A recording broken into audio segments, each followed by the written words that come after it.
I'm Nathan Tannenbaum. These are just some of the stories coming this weekend in the Las Vegas Review-Journal in print and online. Convicted child molester Chester Stiles was sentenced Friday to 21 life terms behind bars in connection with the videotape he made while sexually assaulting a toddler several years ago. Stiles had some courtroom comments about the sentence.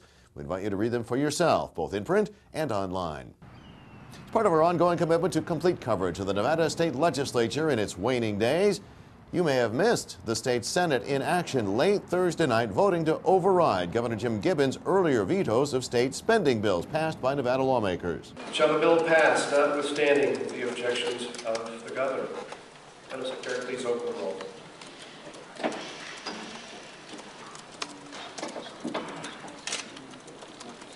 Any senator wishing to change his or her vote? Madam Secretary, please close the roll. The vote on Senate Bill 429, 17 yeas to override the veto, 4 nays to sustain the veto. The yes votes have received a 2/3 majority. The veto is overridden, and the bill is ordered transmitted to the Assembly. Friday morning, the State Assembly followed suit. Videographer Jason Bean caught up with Speaker Barbara Buckley.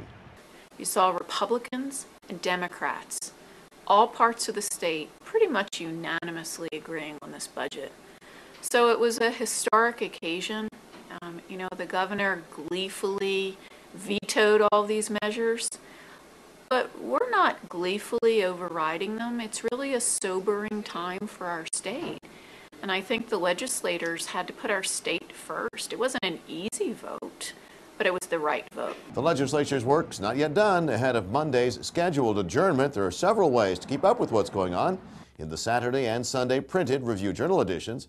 Updates on both the online breaking news section as well as the Political Eye blog. You can always sign up for email notifications of your choice of breaking news topics at erj.reviewjournal.com. Coming to the Sunday Review-Journal, a look at the state legislature's efforts in relation to last year's hepatitis C scare, from the unsanitary conditions at some endoscopy clinics in southern Nevada.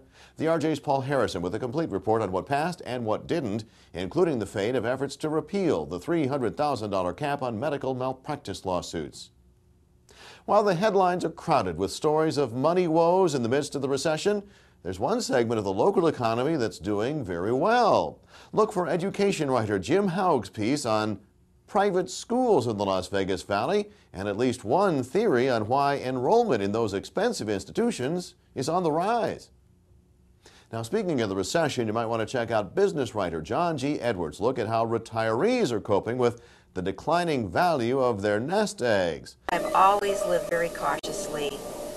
I still to this day clip coupons. That comes from my Midwest background. Very cautious with our money. And so being in this position that we're in is not a good feeling. One of the fastest growing populations getting hit particularly hard. You'll find out how they're dealing with it. Well, maybe a little bit on the depressing side.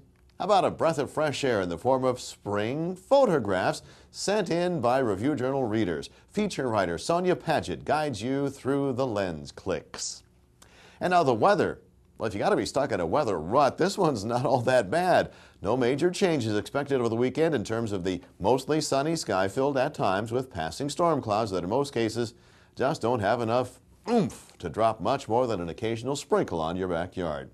Check it out for yourself with always updating current conditions as well as anytime, all the time forecasts at lvrj.com/weather. And for breaking news 24/7, you're at the right spot. ReviewJournal.com.